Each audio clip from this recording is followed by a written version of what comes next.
Cursed Hollow, game number 1. We're continuing with the losers bracket in qualifier number 4. 15 heroes are pre-banned for the 4th qualifier, so we increased the number of pre-bans by 3. Junkrat, Johanna and Sylvanas have now been added to the pre-bans. And yeah, I'm actually all here for that, because all 3 of them have been played continuously throughout the qualifiers, and now they're also off the hero pool. In addition, every hero can only be played once within the same series, which of course means as we're moving from one map to another, the compositions are getting just pretty crazy there. Now, we have Rhaegar banned. We have also Maiev banned as the Enjoyers go up against Team Ashe. It's kind of funny to me, by the way, that it is Team Ashe that bans out Maiev, because I would have expected them to try and lock her in as quickly as possible. But you can tell that they're a bit afraid that it's actually the Enjoyers that pick her away. Now, as explained previously with the qualifiers, the principle is very simple. As teams progress through the tournament and end up in like higher rounds, they gain points for leaderboard, and after all 5 qualifiers, those points get accumulated and the top teams make it into the playoffs. And in the playoffs, then teams are playing for the $2,000 prize pool. Again, fully financed by me this time. We don't have a big name sponsor or anything for this event, so a bit of an early Christmas present for the esports community here by me. And well, with that now, we have DeHaka banned out and Falstad. And while we're going through the first draft, I gotta say, we just had a conversation in Twitch chat, and I found that very interesting, because we had this good old talk about financial responsibility, trying to not live above your means, and not always, you know, buying things on credit that you don't really need but just want, and just generally trying to be a bit financially responsible. And somebody made a point that I found interesting, because there's always like this thing, oh, we didn't get this taught in school. And I'm always like, well, I didn't get this taught in school either. This is something that, you know, happens over at some point. But somebody made a very good point, and I never really considered this. I don't know if this is different in other countries. But I, for example, had pocket money. So my parents would give me a certain amount of money every single month that I could spend. And if I had good grades in school, I would get a little bit more. I would get something extra at the end of the month. And that was my budget. And if I spent all of this for some garbage, then obviously I had no money left. I might still get something as a present from my parents every now and then, but that was generally the only money that I had available for myself. I don't know if that is the case in every single culture.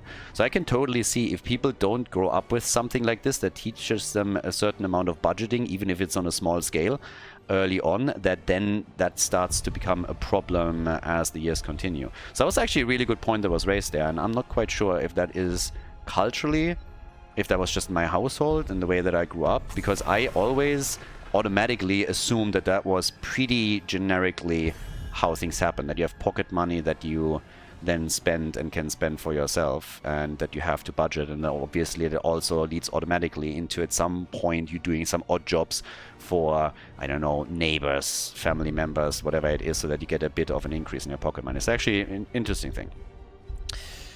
Bit of a side tangent, obviously, but we are still in draft number 1, so as far as map drafts go within a series, this is going to be the tamest one, simply because so many heroes are available here. We got a lot of stuns already for the Enjoyers. I honestly also think that the Enjoyers, the only reason why they named themselves the Enjoyers, I figured it out. I finally figured it out. They wanted to call themselves the Masochists, and then they were trying to type it, and they realized they don't know how to spell it. And so they said, like, shit, what are we going to do? Word is too hard for us. Don't know. So they were like, okay, we call ourselves the Storm League Enjoyers, and people know what we mean. That has to be it. But they have a lot of stuns. They also have a lot of bearded people. Sonya's going to grow a beard any day now. And to run the ETC, we're going really old school on this. ETC side laner as well, with the Nubarak as a main tank. I like the way they're drafting. Team Ashe is going into a very aggressive draft, and it's a real cool way that they are getting to that final draft. It's very HGC what they're pulling off right now. Early ETC, showing him as a main tank, switching it off into a side laner, drafting the real main tank, getting Tyrande on top of that. I like what they're doing. Jaina and Zeratul on the other side. We could see a wombo. I don't think we're going to see that, but there is a possibility of Void Prison plus Ring. And now we're getting even bishops on Imperius. Damn, son, triple frontline. Alright.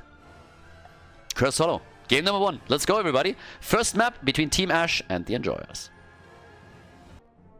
Game number 1, Enjoyers against Ash over on the left. We have Ether on Sonya, Lavakal on Uther for the Enjoyers, Itrax on Muradin, Arion on Zeratul. And look at that, he actually goes into a cleave build. Guys, there's really a chance that we're going to get a VP with the Jaina follow-up.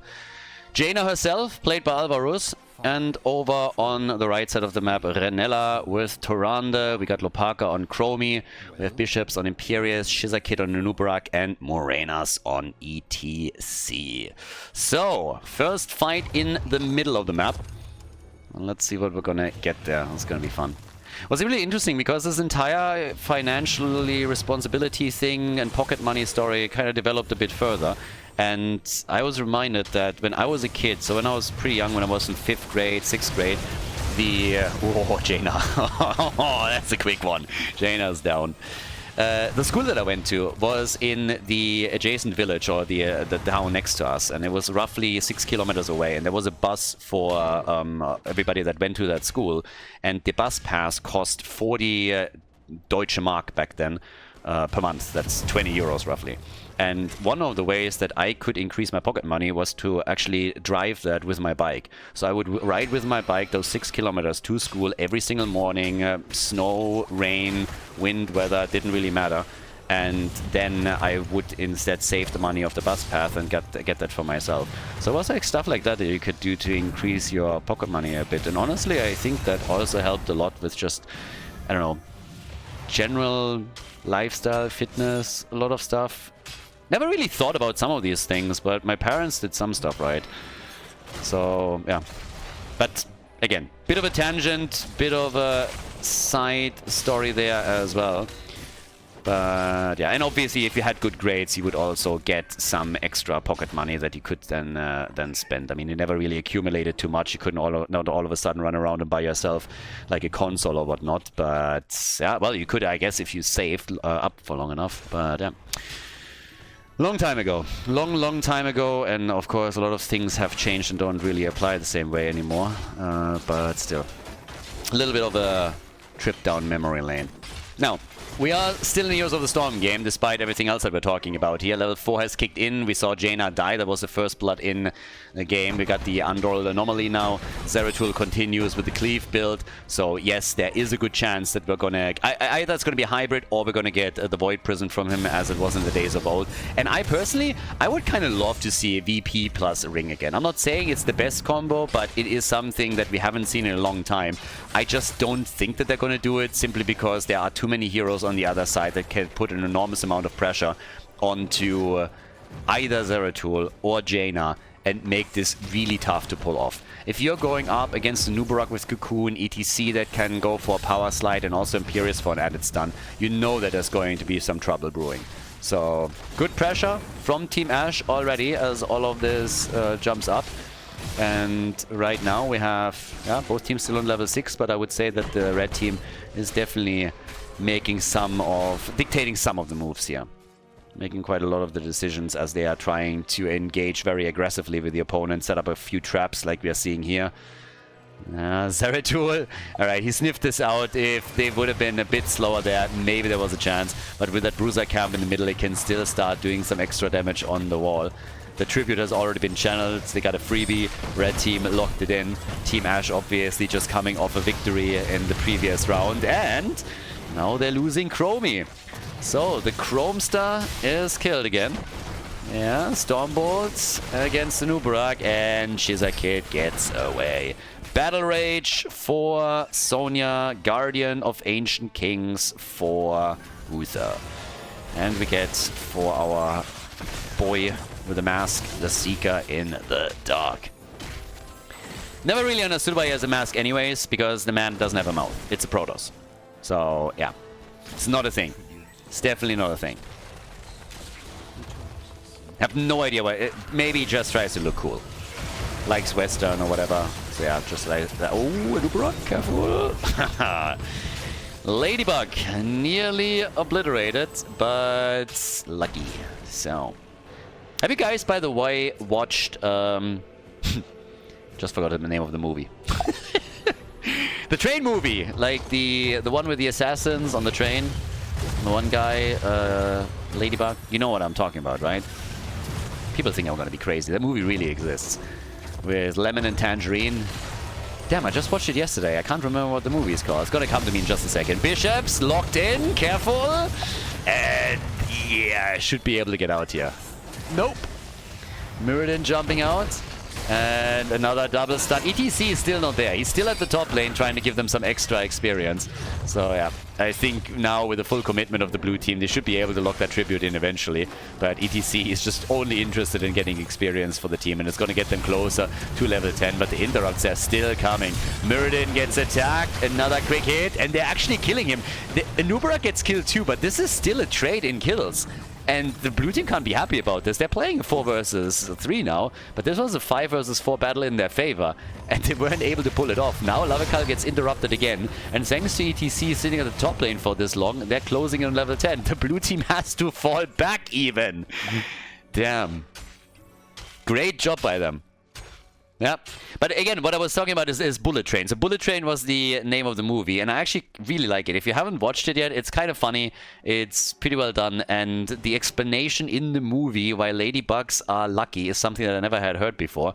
And apparently it's because the, what was it? The ladybug absorbs all the bad luck, so that's what why the ladybug is called lucky, because it means luck for other people. So when you see one, it means you're lucky because it absorbs all the bad luck.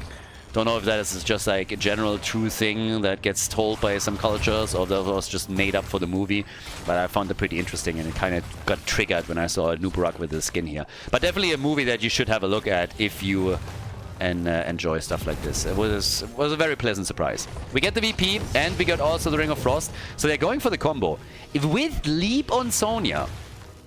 Now I gotta say that I'm still a bit surprised that they actually go down that path, simply because there is so many interrupts.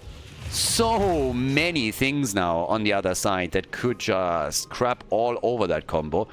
But hey, if it works out and they get some kills with it, then by all means. Particularly if the melees stack up, they might be able to land a good entomb on them. So yeah. Zeratul, quick hit to the face. ETC, of course, went into stage dive. They gave this tribute up, didn't even try. Yeah, there it is. And there's the ring and the good connect and Leap on top of the target, but Jaina goes down. Yeah, and that's bad news. So Jaina is already annihilated. Chromie, she had to go for the timeout, is able to get away. They used their cooldowns, they jumped in, they tried to be aggressive, and now they lose Zeratul, they lose Jaina, so the two that were included in that combo get punished for it immediately.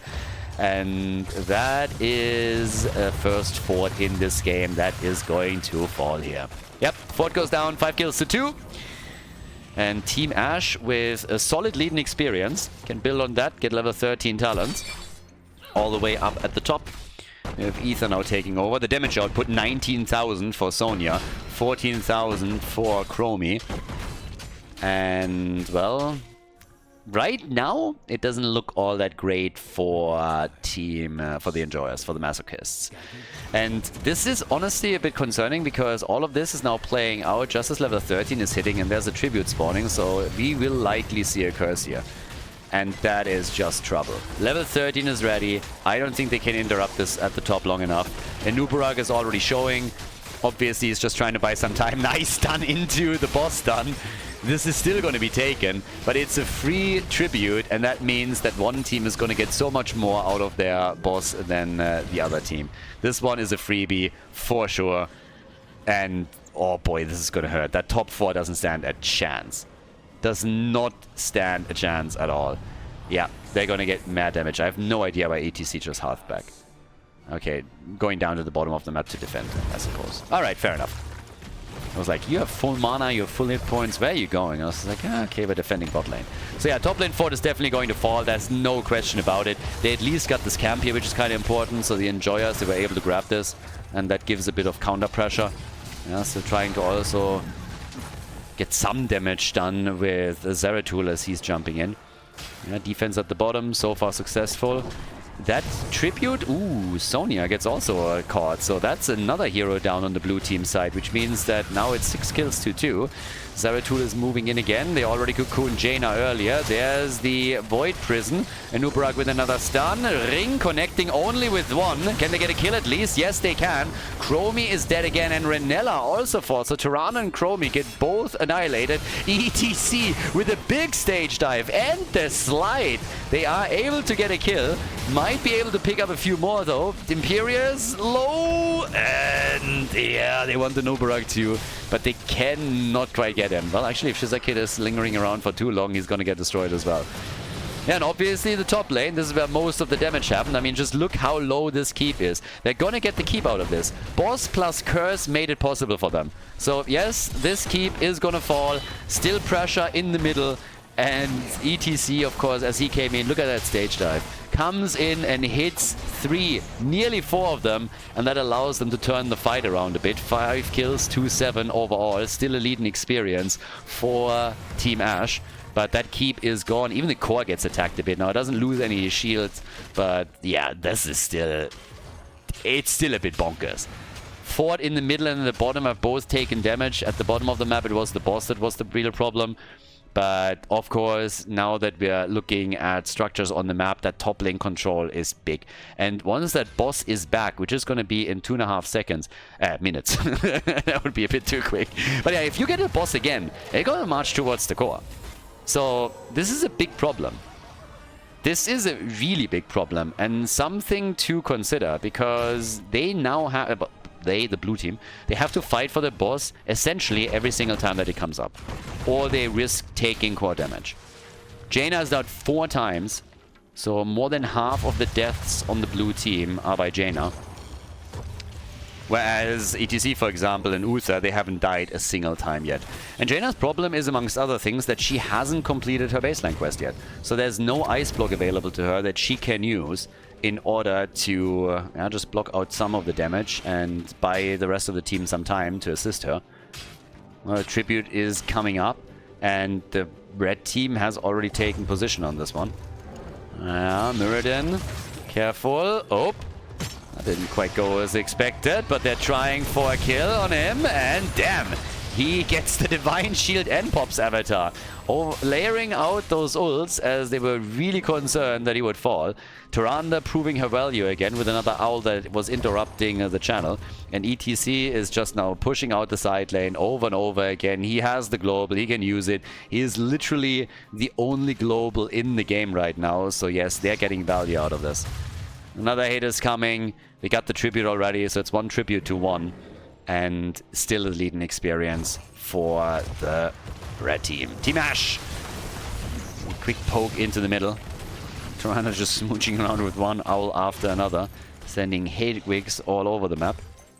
And in damage, we have 22,000 for her. Tirana is actually top damage on the team and is nearly as high in damage as Zeratul, who is the leader on the blue team side and the damage leader in the game itself. So yeah, that's pretty impressive. Tyrande is hammering this home, followed by Imperius, I should add, who's at 21,000. So, yep, catapults again, still at the top. Not really that concerning yet, because we're only 13 minutes into the game. But Sonya is already starting to deal with it. Obviously still don't want them taking the shield down and scratching the core. Down at the bottom of the map, we still have Zeratul going for the wave clear. Obviously adds a lot. I mean, he's at 80,000. He has the same wave clear as Sonya. The cleave build is amazing for that. That's exactly what he's using it for. But these owls that Tyrande just sends out, they just do damage. So she's not necessarily doing really... I mean, damage is always a weird thing, right? Because you can argue that if she gets damage on a hero that is cross-map, what does that actually matter? By the time that they are joining the fight, all of this is going to be healed up. She gives vision, she does some damage, gets some interrupts in, and also puts over time more pressure on the opponent's support. If she, of course, always hits Muradin, for example, then essentially it's not going to make that big of a difference. Second seed has now been taken. ETC has moved into the middle to defend against the Bruiser camp, but the blue team zoned them out nicely and controlled the space on the tribute so that they could grab it. Yeah, and Tirana now has also Empower in. So 7 kills, 2-5, and Zeratul at the top. Again, dealing with the camps here. And particularly dealing now with those catapults. And this is the problem. I've highlighted this before. That boss is getting taken again and is going to march straight towards the core. And as things are, the blue team is going to try and do something about it. But with one good stun, Muradin, can they keep him away from the pot?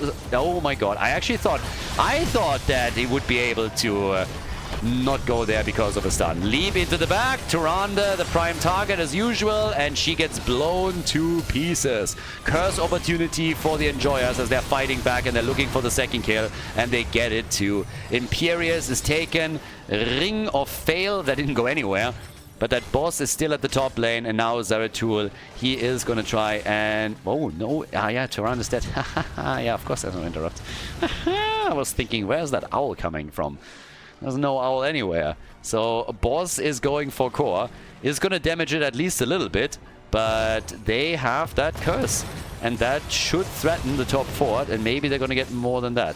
With Sonya defending... Obviously, they have less heroes available there. And honestly, now looking at how quickly that boss falls, I'm not so sure anymore if that thing can actually scratch the core. Because that shield is still looking pretty good.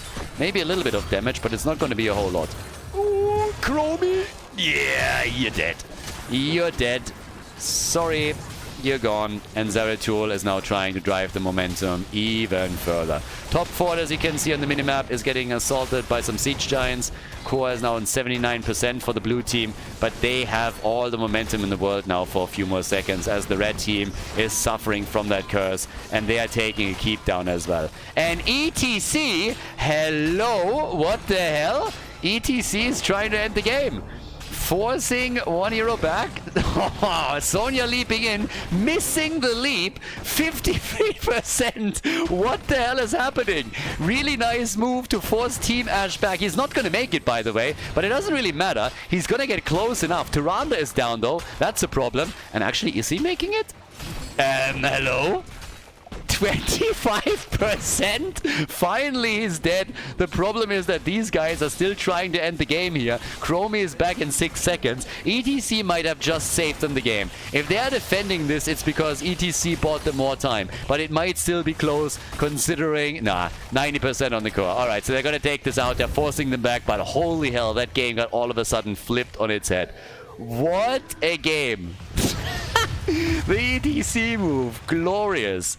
Absolutely glorious. Love it. Absolutely love it. Now they're trying at the bottom of the map to apply more pressure. It's 24% to 82, but the blue team will come back onto the map with their entire lineup. And as the dust settles, they are the ones that can now technically start to make a play. 2 minutes until the boss is back up. But wow. ETC's move there was kind of bonkers. Now we got a Shooting Star. We get Unrelenting Descent. And for ETC, we've already seen it in action, the Bolt of the Storm. Tyrande at the bottom of the map is going to be part of how they're going to deal with that boss so that they're not losing another keep. But yeah, Owls all over the place now. Zeratul has gone into Shadow Mending for some extra sustain and heal that would have really helped him with the siege, but now he might regret that choice. So yeah, we got Cold Snap for Jaina. And this one isn't really gonna do a whole lot. Too many defenders right now. Everybody is just homing in on it. Can easily take this one out. Blue team coming in to try and assist it a bit is nice, but it's not going to have any lasting impact here. So another tribute is spawning. Would be the second one that they can pick up, and ETC is just doing the same thing again. ETC just jumped in, so now they have to prevent them from hearthing. They are gonna try and prevent them from hearthing to go back home. Camp in the middle, boss still down at the bottom of the map. ETC is taking the shield down slowly. Zeratul has now moved back. Zeratul is back. Ooh, Sonya leaps away. And the shield is nearly gone. He actually VP'd the core so that he can save it a little bit longer. But yep, he's just going to continue. He's going to get more damage in. He might be able to end it after all. What the hell is going on here? What is this game? 9% on the core. And they're going for kills here. They need one. Jaina is dead. So now it's a 4 versus 4 on the map if they can just retreat here. I wouldn't even chase Uther. I don't know why they're chasing Uther. They need to know the rest of the team is coming. But they might get a kill. Bishops! Nubarak is dead. Team Ash is inting. Team Ash is inting. Why would you do that? Why don't you just retreat? No. Why do you feed into them? B-step, baby. Yep, and they deserve to be B-stepped. They absolutely deserve to be B-stepped. Why would you not retreat? Why greed for Uther? There was no reason here to do that. Absolutely none. And now they're gonna lose the game. Oh my god, I can't believe this is actually happening. The Enjoyers, everybody. They're gonna win the game after all. What a first map. What an insane first map between these two teams. Incredible. Nicely done. That's game. That's the lead. The Enjoyers win Cursed Hollow. GG. Well played. Before we head into game number 2, make sure that you subscribe to the channel if you haven't done it yet so you don't miss out on any future content here on Khaldor TV. Battlefield of Eternity, map number 2. Yeah, I honestly don't really know what Team Ash was doing there towards the end of Cursed Hollow, but it was certainly entertaining, so thanks for that. I still, yeah, it's a little bit wild that they lost this one. Why they greeted for Uther, I will never understand. That was just bananas. So yeah, Uther doesn't die. They lose 2 more heroes and then the core gets killed. So it's kind of unfortunate. I think they had it in the back. If ETC gets another stage dive onto the core, he very likely is able to end the game, or the team can move in together with him. But whatever it is, it's a lead for the Enjoyers, so kudos to them. They always believed in their chances here. They made sure that they powered through, that they went for the core. They always defended against ETC, sometimes maybe not as well as they should have. But it was, at the end of the day, nicely done. So now we're heading into Battlefield of Eternity, our second map, which means the 10 heroes that we saw in game number 1 are now unavailable.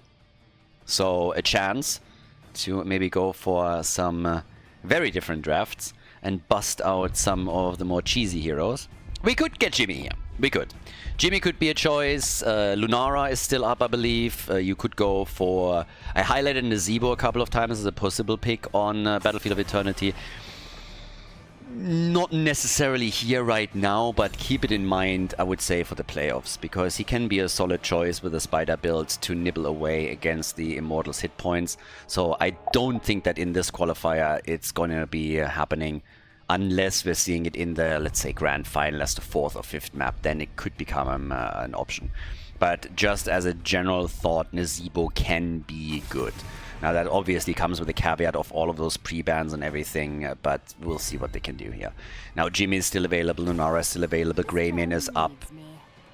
And yeah, that's actually a good point. Li Ming is also still up. I was looking at this like, isn't she pre-banned? And I was like, nope, she isn't. So yeah, Li Ming is still available, and therefore they can still get her and poke away against the Immortal and hope for resets.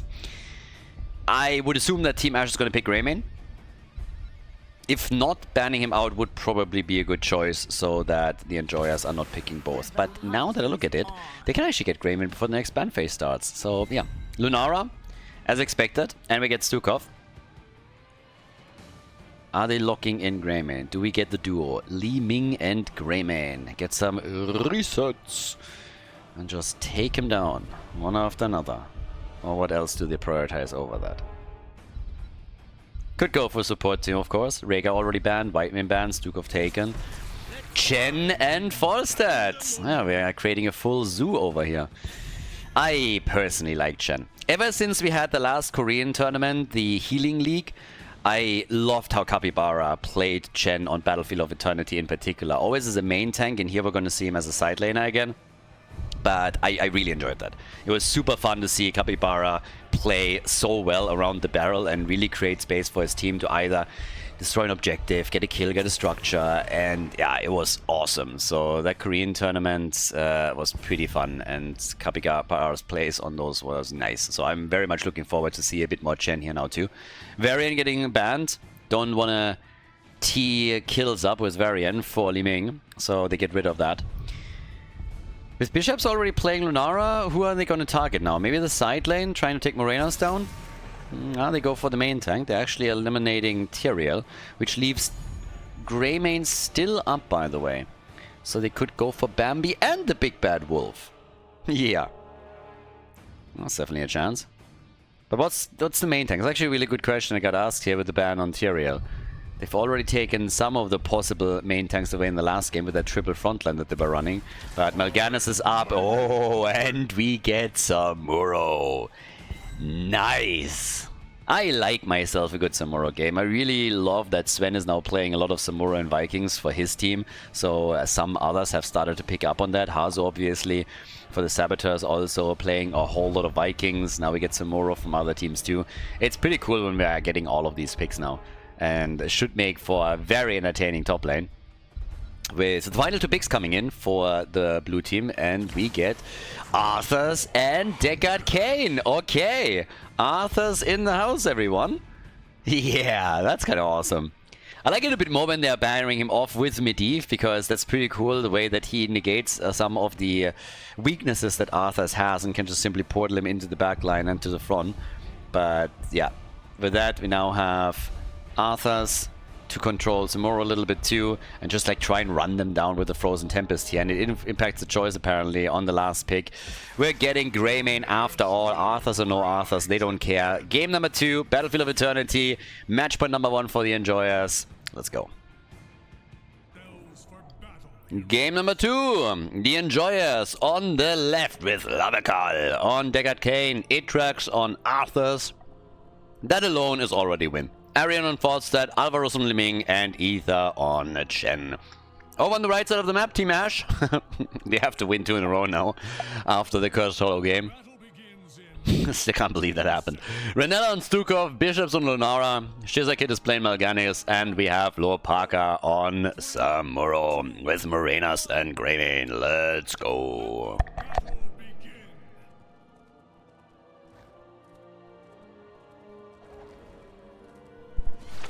So, Arthur's already adding Frost Presence in. We got some stacks here for him, Gathering Storm on the other side, and we have the freshest ingredients. Samuro, on the other hand, starting with Way of the Wind. We haven't as expected at the top lane, but interestingly enough, it's actually a 3-2 split for the blue team. They have Falstad up at the top 2. Question is, of course, how long he's going to stay there. Could always start to fly back down and help the rest of the team, because essentially it created an imbalance at the bot lane as well that they can now try and exploit. Moving in and poke one of those towers down. It's going to be the job of Lunara.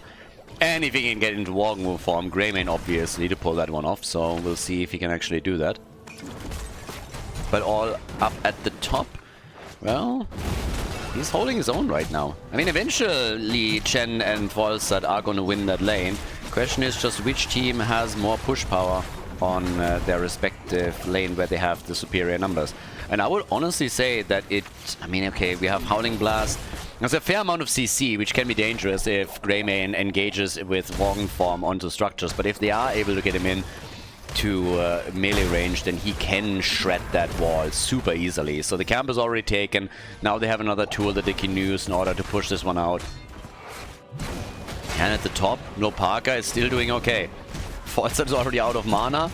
And yeah, they want a kill here. They cannot get it. I mean, they got close for a moment with Lunara moving in, but they realized that they will need some assistance at the top. So they get Bambi in. Still able to get some damage out against Chen, but he's already looking straight back into the barrel and is enjoying a quiet drink here. Okay.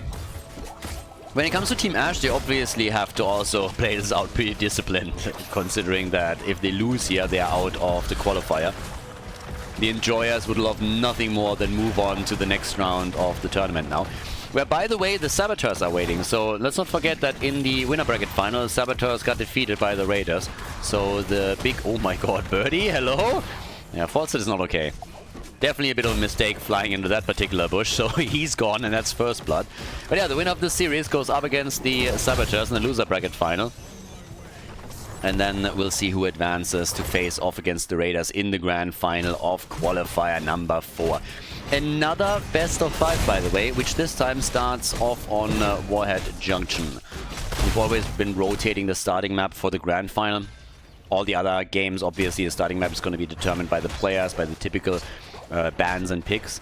But for the grand final, we make a bit of a difference here in the qualifiers, simply to give some maps some exposure. Haunted Mines, Hanamura, Blackheart's Bay, and in this case now Warhead Junction. So it's going to be the starting map for qualifier number 4. And we already have our first Immortal up, and somebody needs to deal with the top lane a bit, because Samuro is very happy to just take all of this out. Yeah, I'm not sure if the bird is going to be enough for this. They're losing a lot here, and Samuro is now moving straight into the middle. So not only does the blue team lose part of the top wall, but they're also starting to lose out very heavily on the Immortal. And this race is going to be easily won by Team Ash. Arthas goes down too. That's a great start for the red team. Trying to go for Chen here and lock another kill in, which might happen as well. Yep, indeed it does. 3 kills to 0. And they've won the halftime show with absolute ease and can now try to move straight into... I mean, they're going to grab this with main, basically an 80% shield, aren't they? They got Kane hitting the Immortal with a stick. Yeah, because that's going to help. Not a lot. So yeah, we're roughly at 70% on the shield. I mean, this is great. This is amazing. And just look at the talent lead that they have. They're a level ahead, half a level. They're going to get that fort. I would be very surprised if they're not able to grab the fort. Always assuming, of course, that they are moving as a 4 or 5 man at least. But yeah, that is a fantastic situation for Team Ash to be in. As far as early games go, this is pretty much it. Take your opponent's wall down as quickly as you can. Tower, gate, all destroyed. Now they go for Arthas again. And he dies again. What? Arthas gets absolutely murdered over here. This is getting worse and worse. This is a lot worse than I expected. I mean, look at this. They're diving past the fort now. Going for Deckard Cain and take him down too. It's not even a question anymore whether or not they can take that fort. It's a question whether or not they might be getting damage onto the keep itself. They are definitely taking this wall down. I can tell you that much. Doesn't matter how low the death timers are at this point, but this Immortal is doing way more damage than it's supposed to. So yes, they take that wall down. Arthas is back, but boy oh boy is the blue team suffering now. Team Ash is mad. They are big mad. Gate down, tower down. Maybe Shizakid has overdone it slightly, so he falls. But holy hell. As far as first Immortals go, this is incredible. This is a big W, a big win. Now, they lose Renella, so at least 2 kills, but that leaves Samura alone at the bot lane. They might have gotten some extra value at the top, but Samura is now whacking away against the bottom fort, and while he might not be able to take it down, he is going to get it down to nearly 50% HP, and what more do you want, honestly? This is all happening on the back of the first Immortal in the game, which is just awesome from their perspective. I mean, this is just great. Now, if the Enjoyers can bring it back in the mid and late game, even better. It's going to make for an entertaining game to say the least, but this early game is rough. Vigorous reuptake is in, the target excision, and yeah, Lunara is still hopping around, trying to get some value now also out of the level 10 talents, where Samuro went full Glorang. Samuro is going full Glorang on us right now and went into Bladestorm. It's never really a talent that I had a lot of appreciation for. I loved the Bladestorm in Warcraft 3. That was always amazing. But I still remember when Glorang picked Samuro against Woobies Urel and then decided that it was a good idea to go into Bladestorm. I never laughed so hard in my life. The second I saw that pick, I mean, I literally talked about it on the analyst desk before it happened. And I just said, if he actually picks Bladestorm, then this game is going to be over so quickly. It's going to be an utter disaster. And Wooby was just shitting all over that kid. It really felt a bit bad. Samuro goes down. But yep, that's 10 versus 10. So both teams have now heroic abilities. Yeah, I mean, personally, I really like it if it goes more for just general map control, macro control. But you can, of course, get a lot of wave clear out of that talent, so if you're only interested in side pushing all of this, we'll see if they can somehow pull that off. Either way, with the next Immortal up on the map, it is definitely in the interest of the Enjoyers to now do a little bit more damage here. But it's rough. I mean, look at this. Chen is getting murdered by Greymane. The big bad wolf is hungry today, and apparently he enjoys himself a bit of panda. So that's a gone. Greymane is dead. Lunara, can she get the kill? Bladestorm Samuro with big damage.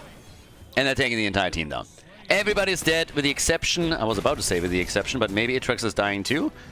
Bambi is in. Bishops with one poke after another. And here comes... Yes, the kill. 5-man team wipe. Everybody dead. Halftime show 1. And Team Ash is just executing the Enjoyers. The Enjoyers, they are not having any fun here. They're definitely not enjoying this. At least I don't hope so. 10 kills to 4. Both forts gone. Yeah. Good luck, boys. They have to step it up big time if they want to have a chance. Yeah. I mean, we are talking about an Immortal that has an 80% shield. 8 minutes into the game. With a level 13 advantage for Team Ash. And we're going to go for the keep at the bottom of the map. That's what's essentially happening right now. It's crazy. The lead that they have is insane. Now we get Virulent Reaction as well. If they can get anybody locked down here and take a kill with the Bambi and with Greymane moving in, then this could theoretically be game. I don't think it's going to happen. I think they can defend this still, but they will lose a fair amount here. And especially since Samura is now at the top lane.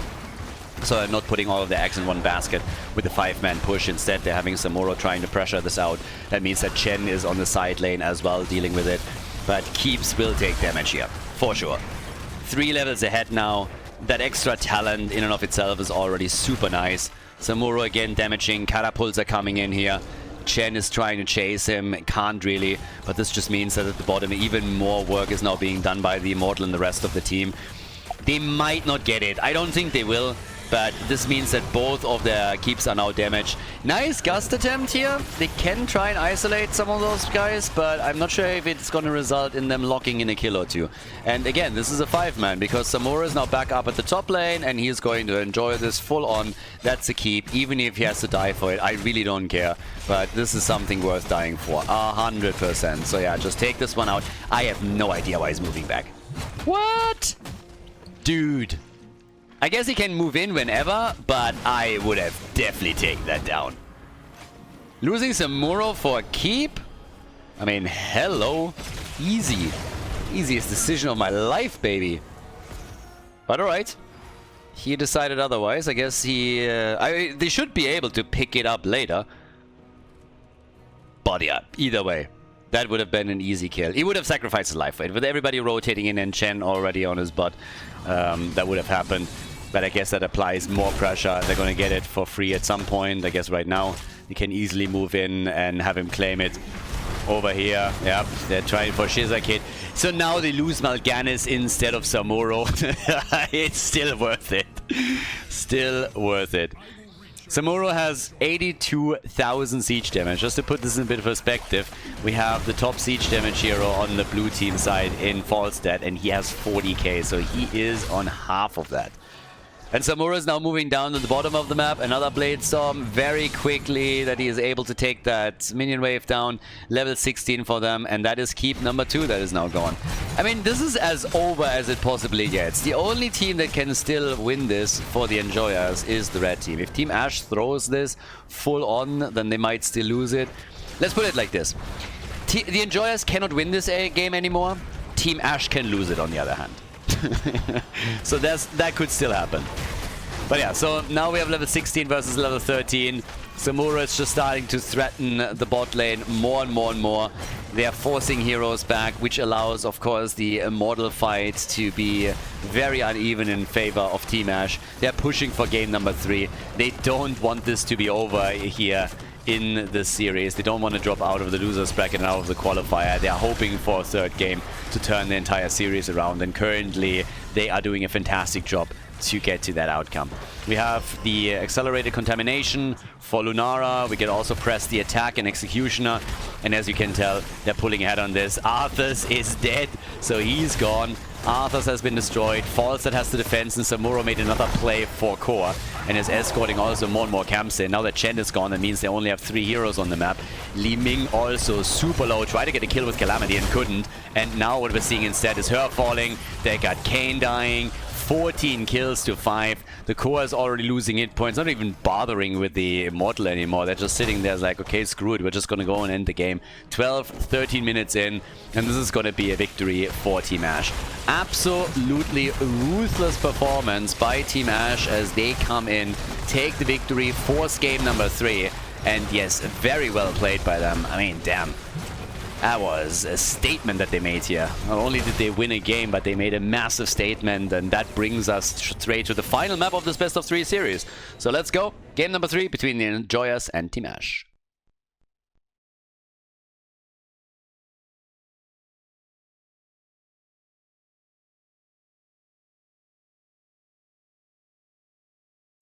Alright, quite the statement from Team Ash on Battlefield of Eternity. They kinda crushed the Enjoyers, so now we're heading into game number 3, which also means that we have now 35 heroes that cannot be played again. 20 heroes that were played, and 15 heroes that are banned for the entire qualifier. So, 35 heroes are out as we're heading into Infernal Shrines.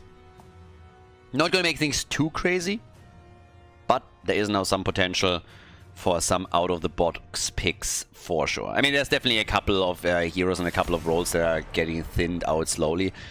Medivh gets banned. Basically, at this point, you're already starting to look to the available heroes and you're thinking, okay, what can actually become the biggest problem for us?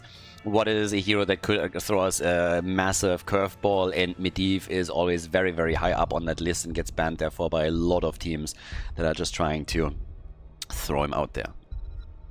But, again, I'm also interested what we're going to see A as a main tank. And, well, I guess side laner as well. I was just about to say that the Haka, interestingly enough, has still not been played. And now that he gets banned again, I can guarantee that we're not going to get him at any point in the series. Sad for him. But yeah, that's just what it is. Makes the side laner choice interesting, though. And also, damage choice. I guess Mephisto is up. Could go Mephisto. There's still a couple of... Mages are one of the roles that is still readily available that they can go for. So they can play around that. Leo gets banned. Very heavy focus now on the side laners, which might lead to some interesting choices as this continues. Also, since some heroes, like Imperius, have already been played in the first game, I believe. With that triple front line that they've been playing. So, yeah.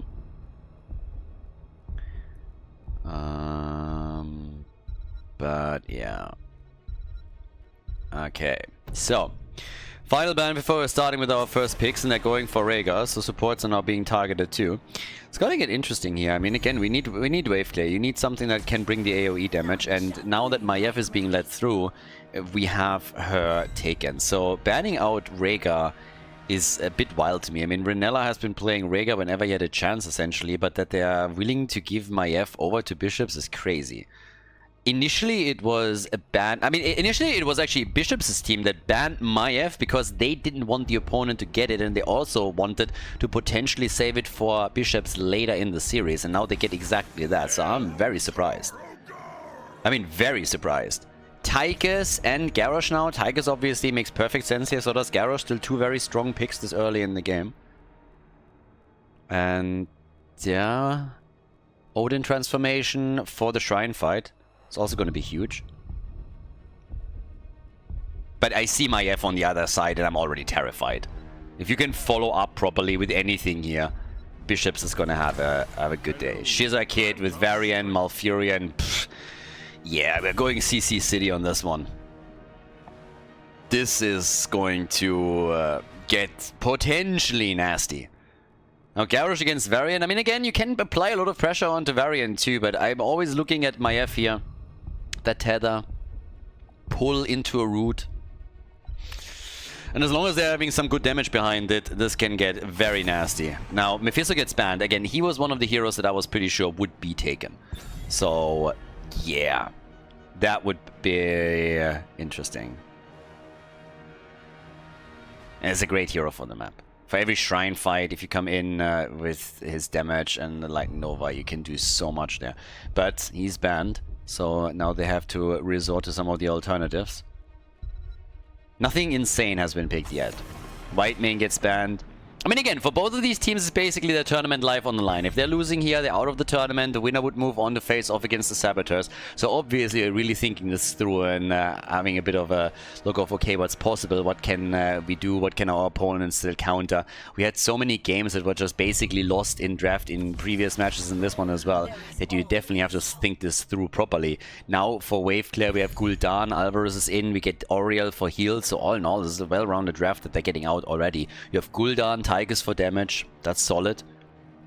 And yeah, the only question is, what else?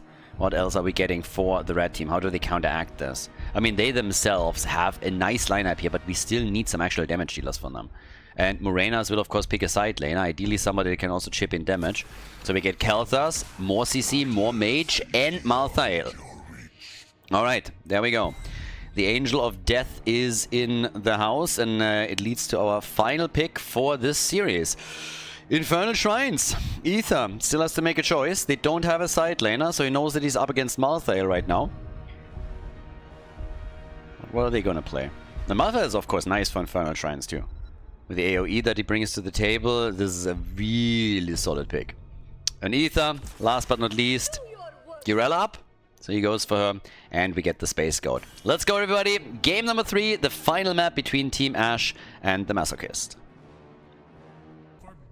Game number 3, enjoy us against Ashe. Arian playing Tigers for the blue team in their quest to move on to the losers bracket final. We have Itrax on Garrosh, Alvaros on Gul'dan, Lavekal on Oriel, and Ether playing Yrel. To the right side of the map, Team Ashe, after making a huge statement on Battlefield of Eternity, we now have them with Renella on Malfurion, Morenas on Malthael, we got Shizakid on Varian, Bishops on Maiev, and Lopaka is playing Kel'Thas. Alright, stage is set. A bit of a battle of the mages that we have between Gul'dan and Kel'Thas, but more importantly, we have Maiev. So, Maiev in particular could make all the difference here. Good engages and tethers, and you put your opponent in some real trouble. And, well, yeah, they already were realizing that something was a little bit off. Once that Garrosh is missing, you need to think, okay, where could he be? He's not down here, Shizakid is sitting there, so there's only one vent that they have to check, and it's this one, which they did right away. So nobody was able to set a trap for the other team, aka we're starting rotations between the middle and the bottom of the map. Solo laners all the way up at the top instead. So, yeah, definitely game for it. Itrax gets attacked and he doesn't have his level 4 yet, so he might actually die. Oh, he could have gotten away. If he didn't turn around for this, I think he might have been able to move to the top, avoid the flame strike and survive. But Garrosh is the first victim in this game and falls. First blood for Team Ashe. Nicely done, well played, and of course with that little numbers advantage that they have for a short period of time, they can take the neutral Khazra camp. Now they can go for the second one, more Khazras, get the second Siege Giant camp, and in the meantime Morenas is pushing through the top. But yeah, nicely done. They're also going for Yrel here. She's obviously suffering from the same problem. She doesn't have her talent yet, but look at that flip! What a save by Itrax, damn. Garrosh. Bit of a savior complex, my man here. Comes in, and the Space Goat, who was pretty much already gone, lives to fight another day. Very impressive. Nicely done. Now, with level 4, of course, we now have also Taunt for Varian, and we get Energy Royal for Kel'Thas. Whereas Oriel goes for the Whip on level 4. There we go. The repeated offense. Been a bad boy. Very bad. Exactly. So, once that Oriel whips everybody in shape here, there's already the first one. First connect is in. Lavekal, yeah, he needs to save them a bit further. Where's that heal when you need it? Garrosh is already in trouble and is making it out. This is actually getting kind of impressive, because this is now like the third time, I believe, that they were barely able to walk out there. Garrosh learned from the earlier mistake where he got murdered, and since then he was just like, yeah, nah, dying, I tried it. Not really for me. Not really my thing. Thank you very much. Been there, done that. Wore the t-shirt. Not gonna happen again. So, we get to the Hand of Freedom. It's an American Space Goat. the bigger they are for Tigers. And they're throwing shade for Malthael, the Angel of Death. In this case, the Angel of Christmas. Those sugar cone candy thingies, I never really understood those. Is that a big thing still? Does anybody eat these? That was always disgusting. Like that hard sugar cone candy is like, ugh. Nah, there's so much better stuff. Gingerbread. Yeah, there's so many good things. I mean, that spiced up gingerbread you can get, and then, oh my god, like there's so many good Christmas stuff. This is not one of them. Don't know why everybody... Like, this seems to be an American thing, honestly. I don't think that... I think it's not a thing in Europe. Maybe as decorations, but yeah, besides that, nah. Nope. Okay. So, just confirming that. Anyways, we got Nature's Cure in, and off we go. Once again, it is Garrosh at the front that becomes the target quickly. The man is a damage sponge. Soaks it all up and then survives, moves away, lets them burn all their cooldowns on him, and then the team can turn the fight. And it's a massive fight. Everybody now with level 7 talents for both teams wants to make sure that they're getting the first Punisher. And it seems like the red team is going to walk away with number 1. They're slightly ahead in points, and they get the kill on Urel. Urel is gone. And that is Punisher number 1 for the red team, and an opportunity to take that top lane down a little bit. Punisher actually moving over, giving them some time to tap the fountain. How considerate. How considerate from the Punisher. Just giving them a little bit more time to allow, alright boys, we're gonna push in a second. So that entire gate is already gone. They're breaking through this immediately. And now starting to jump in here with a potential level 10 on the horizon. Bishops then again with a tether, a push, and the Punisher with a piece of the action as they're jumping in to take down Garrosh. This fort is dead. Just doesn't know it yet. That will fall 100%. So, yep, goodbye. Well done, fort gone, 3 kills to 0. Team Ash is basically just continuing where they left off in game number 2. So, of course, they had different plans for Cursed Hollow initially as well, and those backfired a bit. But in game number 3, they are able to continue the same trend from Battlefield of Eternity. Looking very good with this now. So, now that we have them down at the bottom of the map, we have Urel soaking a bit of experience. The next problem that the blue team has to face off against is, of course, that level 10 will kick in. And once they have their heroic abilities here, they can just, again, go for structures, go for kills. They go for Garrosh again, and he's not gonna make it. He should make it, and he doesn't. Got his ass moonfired by Malfurion, and that's the end of that. We get last rites. And we now have, in addition to that, also the Warden's Cage, we got Phoenix, we got Tranquility, and we have a lot of damage and a lot of potential to take another fort down, or at least lock in a kill or two. And it seems like they are going to try one on Urel. Tether is in, there's last rites, and that's a stack. That's cooldown reduction and first stack for Malthael. Well done. Yep, that was pretty much what they needed here. Gravity Labs didn't connect with Oriel, but they still get Tigers, and boy oh boy is that a snowball. 6 kills to 0. Team Ash melting away the Storm League enjoyers like hot butter through cheese. All of them just getting murdered, waiting for heroics so can finally fight back, and now they have them, but they're still down here with only 3 heroes, and the Aegis had to be used on Oriel. The cage is down and Maiev gets popped.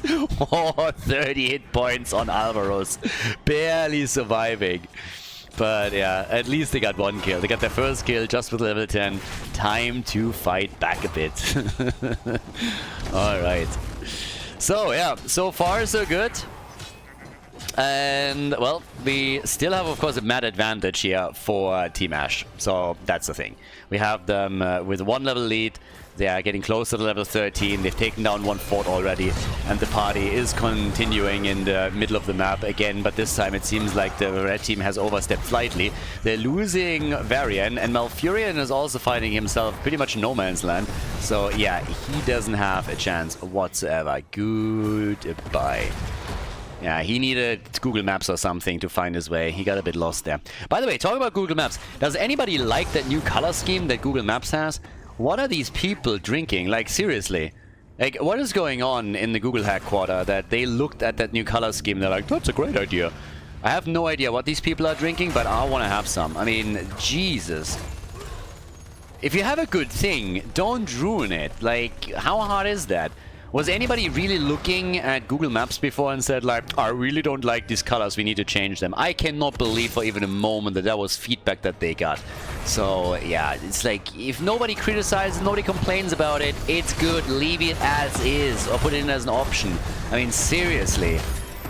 Some companies, incredible. Yeah, maybe somebody over there is colorblind or whatever, and it actually looks good on... Get your monitor settings right is all what I'm saying. But yeah, it's crazy. It's like seriously, this is like all of a sudden you get out a car and the car has only like 3 wheels or something. We had a good thing going. It worked. Leave it. Oriel, on the other hand, well, she's down. Varian is down too. Varian is doing a lot of dying again. I'm not going into my whole Anduin spiel again from previously, but I'm just saying I'm onto something. He definitely is overdoing it. He's taking too many risks, and I think there is a deeper reason for that. Anduin. Sorry, a little bit of a cough there. Shaman at the top. Something they gotta be taken care of as well. But now the blue team has a chance to maybe get an objective here. Yeah, Malthael did it at least on 2 stacks. It's kind of impressive to me that the Enjoyers are able to get this much done without a healer here. But yeah, okay, now it starts to turn. Yeah, well, maybe not.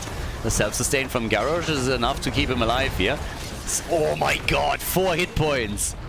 4 hit points. Yeah. Garrosh, he's done with dying today. Or is he? Dude, do not go back into this fight. Whatever you do, don't do it. Whatever you do. He actually made it. He's alive and he saved Lavakal. They even got the Punisher.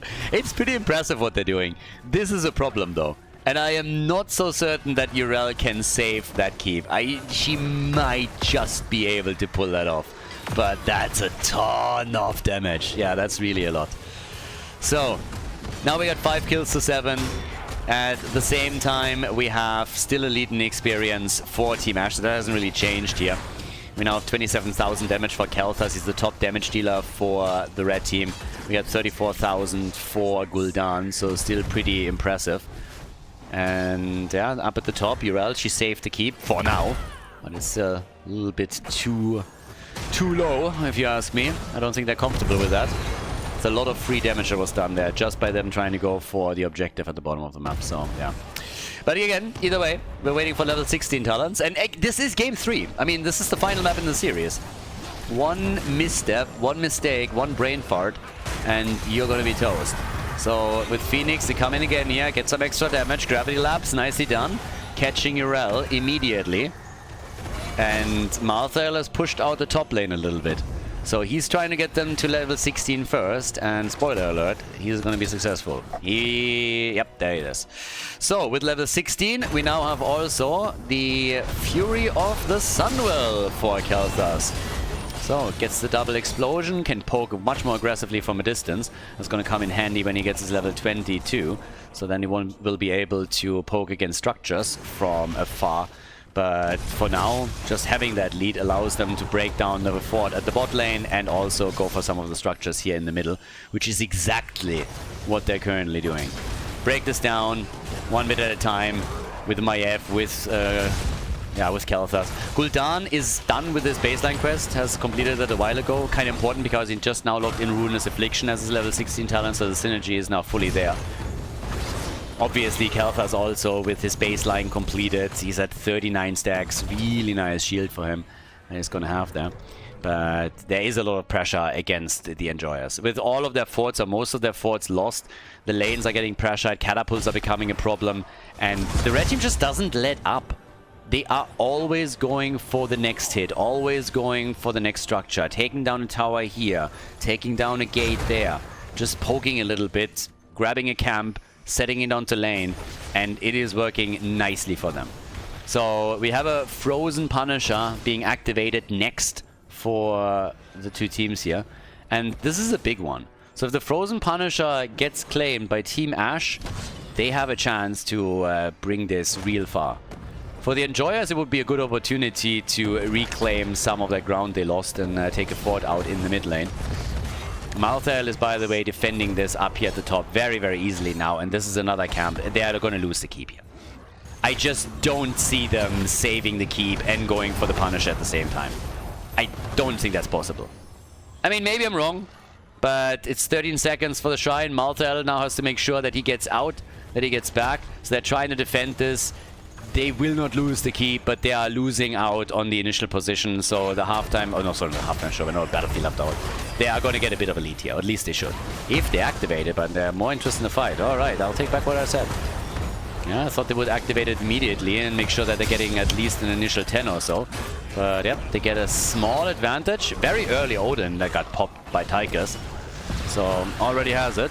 Damage output, 33,000 against 47,000. When it comes to pure numbers, the Mage battle is won easily by Gul'dan. Aegis is out, last right gets denied, and Malthael is, no way, still alive, but they lose Maiev.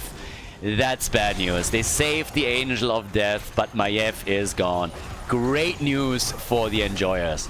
They're enjoying this for sure. 27 stacks to 20, so they are ahead on the objective. They just took down Maiev, and they are in a great spot to lock in the Frozen Punisher. Yeah, attempted move against Tigers that backfired. Couldn't get the kill here. Morenas, his cooldown is still at 26 seconds. Not that it matters, because the Angel of Death is dead again. Yeah, getting deaded a lot over here. And this is great for even Varian getting killed. Damn! Varian got murdered by Gul'dan too.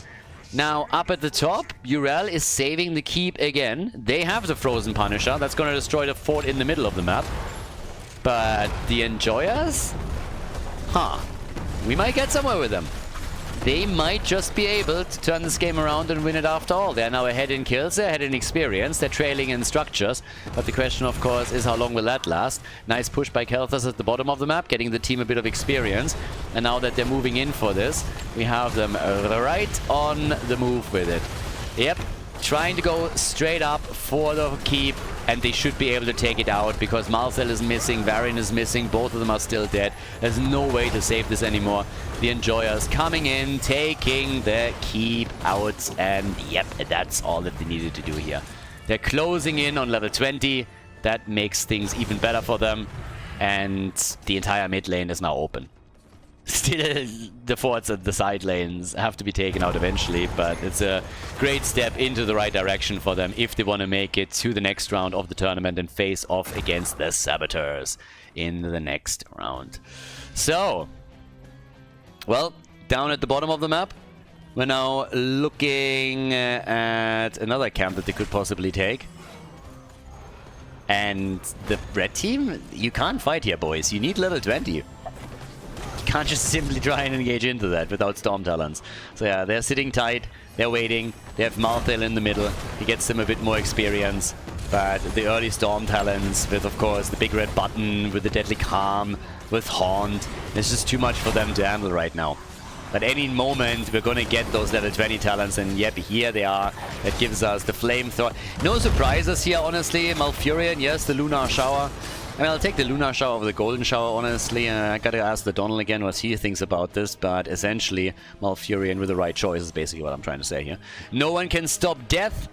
And yeah, the attempt to maybe go for the camp and steal that. Look how aggressive they are. The second that they're getting their level 20 talents, they're immediately going bananas on this. So if they throw out Last Rites, Aegis is already out. Last Rites hasn't been used yet, could still be used. But Maiev is in trouble, and within trouble, I mean, she's dead. Lavakal made it out, that's crazy. So Auriel was able to escape. Still no Last Rites here. There's an opportunity right now, but he's not close enough. If he can get... Just drop it. Just drop the Last Rites. Aegis is out, dude. He already used it. I didn't even see it. Damn, sorry. Missed the Last Rites. But yep, that is one kill. Oh, they're also... No! And now they're dying. Okay, Garrosh is dead. Auriel is dead. Team Ash is not giving this one up without a fight. Yep, they are still doing some work here. Somebody talk... Okay, the Catapult is going to take it out. No damage on the keep. But that's 50 seconds that they're now without Auriel and without Garrosh.